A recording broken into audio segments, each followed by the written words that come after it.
Bismillahirrahmanirrahim. Kembali kita bertemu dalam Majelis Al-Quran. InsyaAllah hari ini kita akan membahas surat Fatir ayat 7 sampai dengan ayat 26. A'udzubillahi minasyaitonirrajim. Alladzina kafaru lahum azabun syadid. Walladzina amanu wa amilu salihat lahum maghfiratu wa ajrun kabir. Sadaqallahul azim. Orang-orang yang kufur kepada Allah Subhanahu wa Ta'ala, bagi mereka adalah azab yang sangat pedih. Sedangkan orang-orang beriman dan selalu beramal soleh, bagi mereka pula di sisi Allah ampunan dan pahala yang sangat besar. Surat Fatir ayat yang ketujuh ini mengisyaratkan bahwa semua yang dijalankan oleh hamba-hamba Allah ada balasannya. Orang-orang yang selalu berusaha beriman dan beramal soleh, Allah berikan balasan di dunia berupa ampunan atas segala dosa, berupa kenikmatan duniawi, keberkahan atas semua anugerahnya. Dan di akhirat kelak mereka akan mendapatkan pahala yang sangat besar. Di antara yang paling besar adalah rahmat Allah berupa surga Allah Subhanahu wa Ta'ala. Bagaimana kita mendapatkan sebagaimana yang Allah janjikan di ayat yang ketujuh? Dalam kehidupan ini, sebagaimana disebutkan di ayat ke-8, ada godaan, yaitu dari syaitan. Syaitan berusaha menghiasi perbuatan buruk menjadi baik dalam pandangan manusia, sedangkan yang baik ditampilkan buruk dalam pandangan manusia. Afaman zuyyina lahu su'u amalihi fara'ahu hasana. Maka apakah orang yang dijadikan oleh syaitan menganggap baik perbuatan yang buruk, kemudian ia meyakini bahwa itu adalah perbuatan yang baik, sama dengan orang yang tidak dapat ditipu, tidak dapat diperdaya oleh syaitan. Maka sesungguhnya Allah menyesatkan siapa yang Allah kehendaki, demikian juga memberi petunjuk kepada siapa yang Allah kehendaki. Maka wahai Muhammad, janganlah kamu sampai binasa karena keinginanmu agar manusia beriman kepada Allah Subhanahu wa Ta'ala, atau atas kesedihanmu karena mereka tidak mau mengikutimu. Karena sesungguhnya Allah Maha mengetahui atas semua yang diperbuat oleh umat manusia. Ayat ini ditujukan kepada Nabi Muhammad SAW. Betapa sedihnya Nabi, betapa beratnya Nabi manakala kaumnya, umatnya tidak beriman. Nabi ingin semua kita beriman, semua kita berbahagia, semua kita selamat. Sampai Allah kemudian menahan hati Nabi Muhammad SAW. Janganlah kesedihanmu karena keluargamu, karena kaummu tidak beriman, membuat kamu binasa, membuat kamu akhirnya keadaanmu amat sangat sulit. Karena semuanya ada di tangan Allah. Allah berkenan, Allah berkehendak memberi petunjuk kepada siapa yang dikehendaki. Demikian juga Allah yang Maha Kuasa untuk menyesatkan siapa yang Allah kehendaki. Sebelum ayat tersebut ada ungkapan dari Allah Subhanahu wa Ta'ala di awal ayat 8 bahwa sesungguhnya manusia yang tidak tertipu daya oleh syaitan, mereka mendapatkan petunjuk Allah. Yang mudah dibujuk rayu oleh syaitan, mereka pula yang memilih jalan kesesatan. Salah satu dari wasilah iblis, salah satu dari media syaitan menggoda dan menipu manusia adalah dengan menampilkan yang baik seolah-olah buruk, yang buruk seolah-olah baik dalam pandangan manusia, sehingga manusia mungkin terkeliru. Manusia mungkin tidak dapat membedakan mana yang baik dan mana yang buruk, karena syaitan menghiasi perbuatan baik seolah-olah buruk, sebaliknya menghiasi perbuatan buruk seolah-olah baik dalam pandangan manusia. Ayat ke-9, Allah Subhanahu wa Ta'ala menyebutkan di antara tanda-tanda kekuasaannya, wallahu alladzi arsalar riyah. Angin merupakan tanda kekuasaan Allah.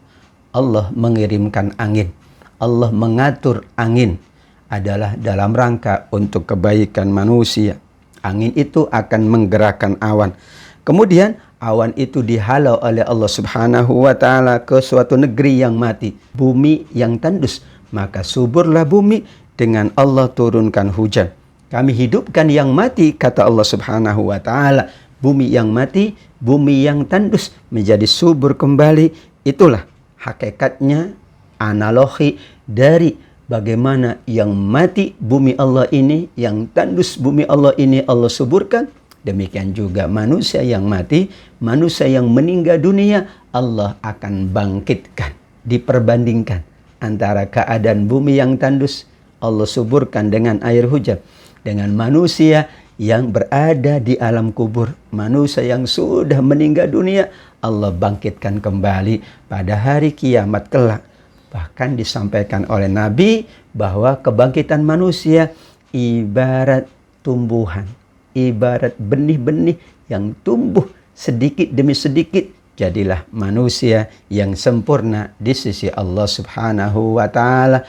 Itulah perbandingan antara dua keadaan yang sama. Bumi Allah, tanah Allah yang gersang, yang tandus, Allah suburkan. Allah hidupkan kembali.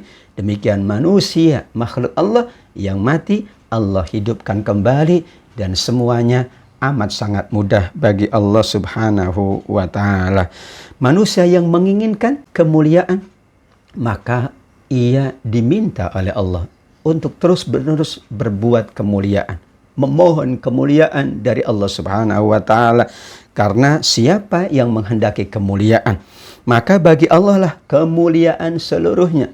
Kemuliaan pada harta kita, kemuliaan pada kedudukan kita, kemuliaan pada perbuatan dan perilaku kita. Jika kita ingin dimuliakan oleh Allah Subhanahu wa ta'ala, kita mohon kemuliaan dari Allah, karena Allah lah yang memuliakan segala sesuatu. Di surat Ali Imran, Allah Subhanahu wa ta'ala juga mengingatkan kita semuanya, Qulillahumma malikal mulki tu'til mulka man tasha' wa tanzi'ul mulka mimman tasha' wa tu'izzu man tasha' wa tudhillu man tasha'. Allah memuliakan siapa di antara hambanya yang Allah kehendaki. Sebaliknya pula, Allah menghinakan siapa di antara hambanya yang Allah kehendaki. Ilaihi yas'adul kalimut thayyibu wal amalus salihu yarfa'u. Semuanya akan naik menghadap Allah Subhanahu wa ta'ala. Malaikat membawa perkataan-perkataan manusia, membawa amal-amal manusia menuju Allah Subhanahu wa ta'ala. Yang Allah akan terima adalah amal yang soleh, perkataan-perkataan yang baik saja dinaikkan oleh Allah dan dimuliakan oleh Allah Subhanahu wa ta'ala. Sedangkan mereka yang merencanakan kejahatan, merencanakan dosa dan kemaksiatan akan mendapatkan azab yang keras, dan siapapun akan dibalas oleh Allah Subhanahu wa ta'ala. Ayat 10 mengisyaratkan betapa kita sangat menginginkan kemuliaan dalam kehidupan dunia ini dan nanti dalam kehidupan akhirat. Maka kita mohon kepada Allah, maka kita terus-menerus memuliakan diri kita, memuliakan harta kita, memuliakan keluarga kita, memuliakan teman kita, memuliakan pekerjaan kita. Artinya, kata para ulama, dengan sepenuhnya kita jadikan semua yang Allah anugerahkan adalah media kita beribadah dan beramal saleh. Wallahu khalaqakum min turab, thumma min nutfah, thumma ja'alakum azwaja. Ayat 11, Allah Subhanahu wa ta'ala menciptakan manusia dari tanah, yaitu manusia pertama Adam alaihi salam. Kemudian setelah itu manusia berikutnya setelah Hawa adalah dari air mani, proses antara suami dan istri. Dari situlah Allah menjadikan manusia berpasang-pasangan. Ada laki-laki, ada perempuan. Dari pasangan itu Allah kembang biakan. Dari pasangan laki-laki dan perempuan, suami dan istri, Allah perkembang biakan. Sekian banyak manusia yang hanya Allah Maha mengetahui jumlahnya. Namun itulah proses kejadian manusia. Manusia pertama Adam dari tanah, kemudian Siti Hawa dari tulang rusuk Nabi Adam. Berikutnya Allah menghendaki prosesnya dari air mani antara suami istri.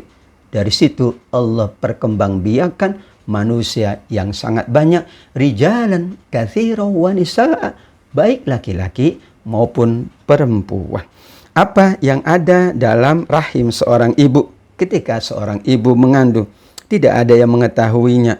Demikian juga kapan melahirkan, tidak ada yang dapat mengetahuinya. Semuanya ada dalam ilmu Allah Subhanahu wa Ta'ala. Tidak pula manusia diperpanjang umurnya, tidak pula manusia dikurangi umurnya, melainkan itu adalah kehendak Allah, sudah ditetapkan di Lauh Mahfuz. Dan kata Allah, inna dzalika 'alallahi yasir. Semuanya tadi mudah bagi Allah. Mencipta manusia, mengembangbiakkan manusia, memperbanyak jumlah manusia, menjadikan apa yang terbaik untuk manusia. Ada yang dipanjangkan umurnya, ada yang dipendekkan umurnya. Semuanya amat sangat mudah bagi Allah. Manusia hanya diperintah oleh Allah untuk memanfaatkan umurnya, memanfaatkan usianya dalam kebaikan. Inilah sabda Nabi SAW yang sangat mulia tentang umur manusia. Sebaik-baik umur, sebaik-baik usia, sebaik-baik manusia dikaitkan dengan usianya adalah yang panjang umurnya, tapi baik pula amalnya. Dan seburuk-buruk manusia dikaitkan dengan usia, dikaitkan dengan umur, yang panjang umurnya, tapi panjang pula keburukannya. Atau banyak ia berbuat keburukan. Na'udzubillah. Manusia tidak akan berganjak kedua kakinya nanti pada hari kiamat. La tazul qadama abdin hatta yus'ala an arba. Melainkan nanti ditanya 4 perkara. Salah satu yang akan ditanya oleh Allah adalah umurnya digunakan untuk apa. Demikian juga hartanya dari mana dan untuk apa. Usia mudanya digunakan untuk apa saja. Dan juga ilmunya dimanfaatkan untuk apa. Semua ini menjadi catatan bagi kita semuanya. Insya Allah kita terus mengisi waktu kita. Kita mengisi usia kita, umur kita yang Allah anugerahkan dengan kebaikan-kebaikan, dengan ketaatan-ketaatan, dengan bermajlis, dengan infak sedekah, dengan beribadah, dengan amal-amal mulia, sehingga kita dicatat sebagai hamba Allah yang mulia, yang terbaik berdasarkan usia kita semuanya, insya Allah. Ayat ke-12 surat Fatir merupakan ayat yang dikategorikan ayat ilmiah, sehingga para ulama tafsir memahaminya dari pendekatan tafsir ilmi, tafsir yang dikaitkan dengan ilmu pengetahuan untuk membuktikan Sadaqallah, maha benar Allah dengan firman-Nya, maha benar Allah dengan ayat-ayatnya. Terbukti menurut pengetahuan manusia bahwa apa yang dikatakan oleh Allah adalah benar adanya. Wa ma yastawil bahran hadza azfun furat wa hadza milhun ujad. Tidak sama, kata Allah, antara dua laut. Ada yang tawar, segar dan sedap diminum airnya, namun ada yang asin lagi pahit. Kedua-duanya adalah dalam rangka untuk kehidupan manusia. Masing-masing ada kemanfaatannya dan kegunaannya. Ada air tawar di sungai-sungai yang mengalir, sedap diminum, menghilangkan dahaga, menyuburkan tanah, menumbuhkan rumput-rumputan, tanaman-tanaman, dan pohon-pohonan. Perahu pula dapat berlayar untuk membawa keperluan hidup manusia dari satu tempat ke tempat yang lain. Sedangkan ada air yang asin. Di dalamnya terdapat mutiara, karang laut yang dapat dijadikan perhiasan. Demikian juga air ini menjadi tempat berlayarnya kapal-kapal besar, membawa hasil bumi tambang dari satu negeri ke negeri yang lain, baik di daerah maupun sampai ke luar negeri. Semuanya adalah bagian dari karunia Allah Subhanahu wa Ta'ala, sehingga di akhir ayat dijelaskan kekuasaan Allah menundukkan air tawar dan air asin sehingga masing-masing dapat digunakan sesuai dengan fungsinya. Hal itu adalah bertujuan agar manusia selalu mensyukuri nikmat-nikmat Allah yang telah dianugerahkan kepada manusia. Para saintis, para ahli ilmu pengetahuan menyampaikan bahwa air yang nikmat diminum dan terasa segar manakala hanya mengandung sedikit garam yang terlarut. Sedangkan air asin dan pahit seperti air laut karena tingginya kandungan garam yang terlarut di dalamnya. Ayat ini diperkuat dengan surat Ar-Rahman ayat 20 sampai ayat 22. Bainahuma barzakhul la yabghiyan fabi ayyi ala'i rabbikuma tukadziban yakhruju minhumal lu'lu'u wal marja'. Subhanallah. Di antara kedua lautan itu ada batas, ada penghalang, ada dinding yang tidak dapat dilampaui oleh masing-masing. Masing-masing berada pada keadaannya. Allah tetapkan yang asin tetap asin. Di dalamnya banyak sekali kenikmatan-kenikmatan. Yang tawar dan segar tetap tawar dan segar. Dan banyak para ilmuwan yang sudah menemukan bahwa ada samudra yang warnanya dan rasanya berbeda. Padahal itu satu tempat. Ketika kita mencelupkan tangan di satu samudra dan yang lainnya di samudra yang sama, tetapi ternyata rasanya berbeda. Ada yang tetap asin, namun juga ada yang tawar. Demikian juga diperkuat dengan surat Al-Furqan ayat 53. Wa huwallazi marajal bahrain hadza 'azfun furat wa hadza milhun ujad wa ja'ala bainahuma barzakha wa hijram mahjura. Dialah Allah yang membiarkan dua laut yang mengalir berdampingan. Yang ini tawar lagi segar, yang lain asin lagi pahit. Dan Allah jadikan antara keduanya dinding dan pembatas yang menghalangi. Demikian pandangan para ulama. Bagaimana kita semakin meyakini keagungan dan kekuasaan Allah tentang yang terjadi dalam kehidupan ini. Allah Subhanahu wa Ta'ala menginginkan semuanya tetap sesuai dengan aturan Allah untuk kegunaan dan fungsi masing-masing yang berbeda. Wa min kullin ta'kuluna lahman thariya. Kalian dapat memakan daging yang segar. Demikian juga dari air asin kalian mengeluarkan perhiasan yang dapat digunakan, yang dapat dipakai dengan segala keutamaannya. Pada masing-masing itu kalian lihat kapal-kapal berlayar membelah laut supaya kalian mencari karunia Allah yang sangat banyak. Dan itulah Allah Subhanahu wa Ta'ala menyiapkan agar kalian semakin bersyukur kehadirat Allah Subhanahu wa Ta'ala. Ayat 13 juga masih berkaitan dengan beberapa tanda kekuasaan Allah yang dapat disaksikan dalam kehidupan ini. Allah memasukkan malam ke dalam siang, memasukkan siang ke dalam malam. Atau pergantian malam dan siang juga tanda kekuasaan Allah. Tidak mungkin malam selama-lamanya, seperti tidak mungkin siang selama-lamanya.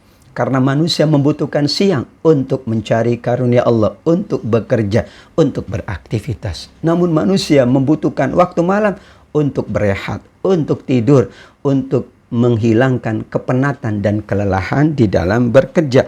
Allah pula menundukkan matahari, Allah pula menundukkan bulan. Masing-masing berjalan menurut waktu yang telah ditentukan. Perjalanan matahari ditentukan oleh Allah. Perjalanan bumi pula ditentukan oleh Allah Subhanahu wa Ta'ala. Semuanya tunduk menurut perintah Allah Subhanahu wa Ta'ala. Yang demikian itu, kata Allah, menunjukkan bahwa semuanya adalah milik Allah.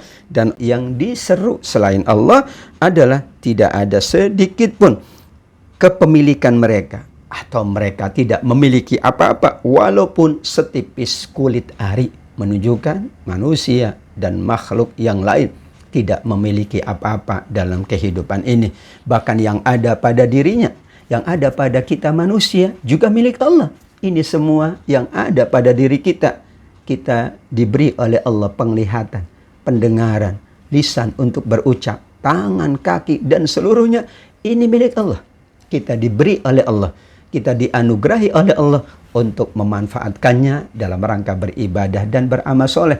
Sungguh manusia yang mempersekutukan Allah berarti tidak meyakini kekuasaan dan kepemilikan Allah Subhanahu wa Ta'ala. Karenanya di ayat 14 Allah Subhanahu wa Ta'ala menyampaikan kepada mereka yang masih mempersekutukan Allah, jika kalian menyuruh mereka yang kalian sembah selain Allah, mereka tidak dapat mendengar apapun, tidak dapat mendengar panggilanmu. Kalau mereka mendengar, mereka pula tidak akan dapat memenuhi semua keinginanmu. Dan di hari kiamat kelak, mereka pula akan mengingkari bahwa kalian sudah menyembah mereka Karena tidak ada yang dapat memberikan keterangan, melainkan semuanya akan bersaksi di hadapan Allah. Dan Allah Maha mengetahui segala yang diperbuat oleh manusia, termasuk sesembahan yang disembah oleh manusia. Menunjukkan bahwa semua yang disembah selain Allah tidak dapat memberikan apapun. Tidak dapat memberikan manfaat, tidak dapat memberikan madarat di dunia, apalagi di hari kiamat kelak. Ini menunjukkan, kata para ulama, bahwa sesungguhnya dengan tanda-tanda kekuasaan Allah, dengan semua bukti-bukti kekuasaan Allah, tidak ada kata lain. Manusia semakin dekat dengan Allah, semakin beriman kepada Allah, semakin tunduk kepada Allah, semakin termotivasi untuk terus berbuat baik, beribadah di sisi Allah Subhanahu wa Ta'ala, dan menghindari yang dimurkai oleh Allah. Yang paling dimurkai oleh Allah, dikategorikan dosa yang sangat besar, adalah syirik kepada Allah Subhanahu wa Ta'ala. Ya ayyuhan nas antumul fuqara ilallah wallahu huwal ghaniyyul hamid. Ayat 15 menutup tentang tanda-tanda kekuasaan Allah. Allah Subhanahu wa Ta'ala menyatakan dengan tegas, wahai semua manusia tanpa terkecuali, kalian ini adalah fakir, kalian membutuhkan pertolongan Allah, kalian membutuhkan keberadaan Allah, kalian membutuhkan Allah Subhanahu wa Ta'ala untuk menjalankan kehidupan kalian. Sedangkan Allah adalah yang maha kaya lagi maha terpuji. Semua manusia yang meminta kepada Allah, maka Allah Subhanahu wa Ta'ala berkenan memberinya. Di dalam sebuah hadis qudsi diingatkan bahwa jika manusia yang pertama sampai manusia terakhir, bangsa jin pula meminta kepada Allah, masing-masing Allah perkenankan apa yang diminta, maka tidak akan mengurangi kekayaan Allah. Khazanah kekayaan Allah tidak berkurang sedikit pun. Itulah Allah Subhanahu wa Ta'ala yang maha kaya, layak untuk selalu kita puji, layak untuk selalu kita agungkan, agar Allah Subhanahu wa Ta'ala berkenan menambah anugerah-anugerahnya kepada kita, karena kita adalah fakir, karena kita adalah tidak berdaya di hadapan Allah Subhanahu wa Ta'ala. Kita tidak memiliki apapun kecuali Allah kehendaki, sehingga kita hanya menjadikan apa yang Allah anugerahkan untuk kebaikan dunia kita, untuk kebaikan akhirat kita, yaitu dengan terus-menerus beribadah, beramal soleh, mematuhi semua perintah Allah, meninggalkan semua larangan-larangan Allah Subhanahu wa Ta'ala.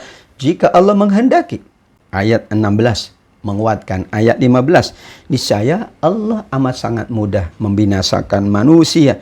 Setelah manusia dibinasakan, Allah ciptakan makhluk yang baru menggantikan manusia yang sudah dibinasakan oleh Allah Subhanahu wa Ta'ala. Banyak fakta yang berbicara tentang ini. Kaum-kaum yang terdahulu yang ingkar kepada Allah, ada kaum Nabi Nuh, kaum Nabi Hud, kaum Nabi Saleh, kaum Nabi Lut. Mereka dibinasakan oleh Allah. Kemudian Allah ciptakan manusia-manusia baru, dan manusia ini kemudian menjalankan kehidupan dengan sebaik-baiknya, dan demikian menunjukkan Allah maha kaya, Allah maha kuasa, sedangkan manusia tidak memiliki apa-apa. Dan itulah kata Allah Subhanahu wa Ta'ala di ayat 17, yang demikian itu sekali-kali tidak sulit bagi Allah, yaitu amat sangat mudah, karena Allah bersifat maha sempurna, maha mengetahui segala-galanya, maha kuasa atas segala sesuatu. Innallaha ala kulli syai'in qadir. Ayat 18 merupakan kaidah atas amal yang dijalankan oleh manusia. Orang yang berdosa tidak akan memikul dosa orang lain, dan seseorang yang berat dosanya akan memanggil orang lain untuk memikul dosanya itu, maka tidak akan dipikulkan untuknya sedikit pun, meskipun yang dipanggilnya itu adalah kaum kerabatnya. Semua manusia akan dipertanggungjawabkan atas perbuatannya. Demikian juga kebaikan-kebaikan, semuanya sudah dicatat oleh Allah, dan nanti akan mendapatkan balasannya. Tidak ada istilah dosa yang dilimpahkan oleh orang lain. Tidak ada pula kebaikan yang dilimpahkan oleh orang lain.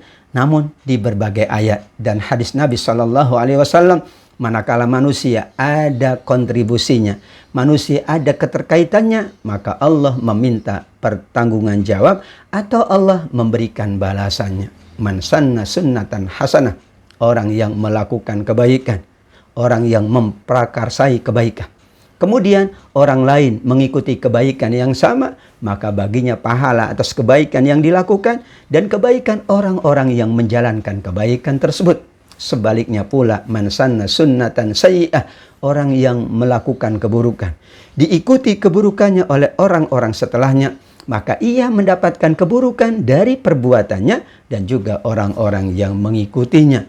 Manusia dibebankan oleh Allah sesuai dengan perbuatannya. Namun manusia berinteraksi dengan sesamanya. Karenanya interaksinya adalah interaksi kebaikan. Jangan sampai interaksi keburukan. Wa ta'awanu 'alal birri wat taqwa.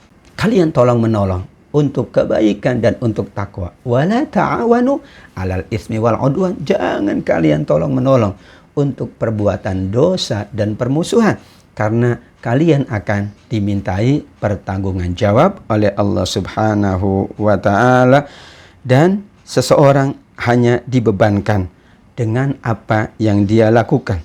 Innama tunzirul ladzina yakhshawna rabbahum bil ghaibi wa aqamus shalah. Nabi Muhammad diperintahkan untuk mengingatkan umatnya yang takut kepada Allah, umatnya yang gemar menunaikan ibadah sholat, yang iqamah sholat. Mereka pula menjalankan banyak kebaikan-kebaikan di sisi Allah. Siapapun yang mensucikan dirinya, sesungguhnya ia menyucikan diri untuk kebaikan dirinya. Siapapun yang menyucikan dirinya, hakikatnya ia menyucikan diri sendiri. Karena dengan kesucian diri, kebersihan jiwa, ia mudah beramal soleh. Dengan kekotoran jiwa, kekotoran hati, sulit seseorang akan beramal soleh dengan sebaik-baiknya. Semuanya akan kembali kepada diri manusia, dan nanti seluruhnya akan kembali kepada Allah Subhanahu wa taala. Wa ilallahil masir. Ayat 19 sampai ayat 22 surat Fatir. Allah menyampaikan perbandingan antara dua hal yang tidak mungkin sama. Yang pertama adalah antara orang-orang yang buta dan orang-orang yang mau melihat. Orang yang tidak mau melihat apa yang baik untuknya beda dengan orang yang selalu ingin melihat apa yang baik untuk dirinya, menyaksikan kekuasaan Allah, mengingat nikmat-nikmat Allah Subhanahu wa taala. Yang kedua, tidak pula sama antara kegelapan dengan cahaya. Kegelapan yang dimaksud adalah kemaksiatan-kemaksiatan, keburukan-keburukan dan dosa-dosa, sedangkan cahaya adalah merupakan kebaikan-kebaikan berdasarkan cahaya Allah, berdasarkan ridha Allah yang sudah dicontohkan oleh Nabi Muhammad SAW dan para sahabatnya. Yang ketiga, tidak sama pula antara yang teduh dengan yang panas. Yang teduh artinya adalah kebaikan-kebaikan yang menenangkan hati, amal soleh yang menenangkan jiwa. Sedangkan yang panas adalah kemaksiatan-kemaksiatan yang membakar jiwa, luapan-luapan emosi yang membuat orang tidak lagi sadar akan dirinya. Nafsu yang selalu mengajak kepada kemaksiatan dan keburukan. Innan nafsa la ammaratum bisu illa ma rahima rabbi. Sungguh di antara nafsu adalah nafsu ammarah, yang suka mendorong, yang suka mengajak, yang suka memerintah untuk perbuatan perbuatan buruk, melainkan apabila mendapatkan rahmat Allah Subhanahu wa taala. Yang terakhir, tidak sama pula antara mereka yang hidup dan mereka yang sudah meninggal dunia. Wa ma yastawil ahya walal amwat. Yang hidup, ia dapat menjalankan kehidupannya. Yang sudah meninggal dunia, ia menanti balasan dari Allah Subhanahu wa taala. Semuanya sudah ditetapkan oleh Allah Subhanahu wa taala. Allah Subhanahu wa taala memberi pendengaran kepada siapa yang Allah kehendaki. Sekali-kali kamu wahai Muhammad, meskipun Nabi Allah Subhanahu wa taala tidak sanggup menjadikan orang yang di dalam kubur dapat mendengar ucapan manusia. Semua yang sudah di alam kubur berada dalam alam yang berbeda. Interaksi kita dengan yang di alam kubur adalah dengan mendoakan mereka. Allahumma gfir lahu, Allahumma gfir laha, Allahumma gfir lahu. Itu yang dapat kita jalankan. Dan interaksi kita adalah demikian. Saling mendoakan kepada orang-orang yang sudah mendahului kita. Tidak ada lebih dari itu. Melainkan ada yang ia wariskan. Ada sedekah jariyah. Kata Nabi, ada ilmu yang bermanfaat. Dan juga ada anak soleh dan soleha yang mendoakan. Maka itu akan menambah pahala bagi orang yang sudah meninggal dunia, yang sudah berada di alam kubur. Ini juga meringankan Nabi Muhammad SAW, karena Nabi tidak berkuasa atas apa yang sudah berada di alam kubur. Tidak dapat menolong dan tidak dapat membantu. In anta illa nadhir, kata Allah di ayat 23, kamu wahai Muhammad hanya memberikan peringatan selama mereka masih hidup. Sedangkan yang sudah meninggal dunia, semuanya diserahkan kepada Allah Subhanahu wa Ta'ala. Kita pun sama. Kita berbuat baik ketika kita hidup. Kita mengajak kebaikan kepada mereka yang masih hidup. Kita terus-menerus saling berwasiat dalam kebaikan, dalam kebenaran, dengan penuh kesabaran juga antara kita yang masih hidup. Sedangkan yang sudah meninggal dunia, kita doakan. Dan semuanya kita serahkan kepada Allah Subhanahu wa Ta'ala. Nabi diingatkan oleh Allah bahwa tugasnya, bahwa fungsinya adalah menyampaikan peringatan, mengajak kepada kebaikan. Apabila sudah meninggal dunia, semuanya dikembalikan, diserahkan kepada masing-masing, dan nanti semuanya akan dikembalikan menghadap Allah Subhanahu wa Ta'ala. Inna arsalnaka bil haqqi basyira wa nadhira. Wahai Muhammad, sesungguhnya kami mengutusmu, kata Allah, untuk membawa kebenaran.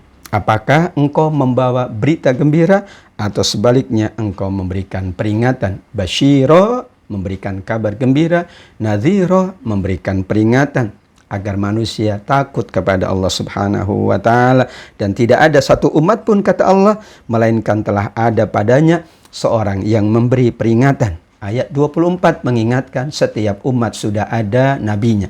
Allah mengutus kepada semua umat nabinya, utusannya. Setelah Nabi wafat, ada sahabat-sahabatnya, pengikut-pengikut setianya, seterusnya sampai kepada para pewaris Nabi, yaitu para ulama. Innamal ulama warathatul anbiya. Sungguh para ulama adalah pewaris para nabi.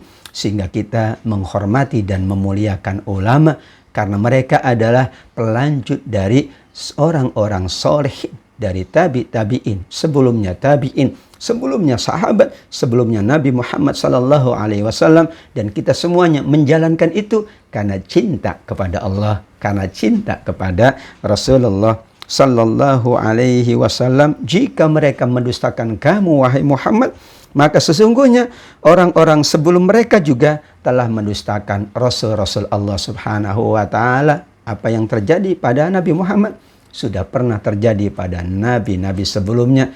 Bagian dari meringankan Nabi. Nabi amat sangat ingin semua umat beriman. Tidak ada yang durhaka kepada Allah. Namun ada yang durhaka kepada Allah. Maka diingatkan di ayat 25 bahwa semuanya sudah berada dalam sunnatullah. Semua sudah terjadi pada orang-orang, pada nabi-nabi sebelum Nabi Muhammad sallallahu alaihi wasallam. Dan mereka pula sesungguhnya telah datang kepada mereka Rasul-Rasul Allah membawa mukjizat yang nyata. Ada kitab Zabur, ada kitab-kitab yang lain. Demikian semuanya mendapatkan penjelasan dari Allah. Wahyu dari Allah Subhanahu wa Ta'ala. Wahyu atau kitab-kitab dari Allah adalah dalam rangka mengajak umatnya menunjuki jalan yang benar. Demikian juga membimbing mereka untuk mendapatkan kebaikan dunia dan kemuliaan akhirat. Itulah tugas nabi-nabi Allah, rasul-rasul Allah, tugas para pengikutnya, dan insya Allah tugasnya para ulama dan kita semuanya menjalankan apa yang dibimbing oleh Rasulullah, dan demikian juga sahabat tabi'in dan tabi'in serta para ulama amilin. Ayat 26, ayat terakhir yang kita bahas pada hari ini. Tsumma akhadtul ladzina kafaru fakaifa kana nadzir. Kemudian aku akan mengazab orang-orang yang tetap ingkar, durhaka kepada Allah. Maka lihatlah bagaimana hebatnya, bagaimana akibatnya kemurkaan Allah Subhanahu wa ta'ala. Allah bersifat Rahman dan Rahim kepada hamba-hambanya. Namun Allah juga memiliki azab yang sangat pedih. Ada rahmat Allah, tapi juga ada murka Allah Subhanahu wa ta'ala. Kita selalu memohon, Allahumma inna nas'aluka ridhaka wal jannah. Ya Allah, kami hanya memohon ridhamu dan surgamu. Wa na'udzubika min sakhatika wan nar. Kami juga berlindung dari murkamu, dari nerakamu, ya Rabbal Alamin. Mudah-mudahan kita semuanya selalu dibimbing oleh Al-Quran, dibimbing oleh hadis-hadis Nabi, sehingga kita dapat menjalankan kebaikan. Kita tetap terus berusaha untuk beribadah sebaik-baiknya, beramal soleh sebaik-baiknya, dan kita bermuamalah pula dengan sebaik-baiknya. Inilah akhir dari majelis tafsir kita pada hari ini. Kita akan bertemu insya Allah pada Kamis yang akan datang dalam majelis tafsir yang diinisiasi oleh jamaah Majelis Ta'lim Al-Kautsar. Terima kasih, jazakumullah khairan kepada semua yang mengikuti majelis ini, wabil khusus tentunya kepada Ibu Ketua Majelis Ta'lim Al-Kautsar, para pengurusnya, jamaahnya yang selalu ingin mendapatkan kebaikan, keberkahan dari ayat-ayat Al-Quran. Kita semuanya ingin mendapatkan syafaatul Quran, maka kita ikuti terus kajian tafsir Al-Quran ini insya Allah. Wallahu a'lam bishawab. Mohon maaf dan terima kasih. Wal afu minkum. Wassalamualaikum warahmatullahi wabarakatuh.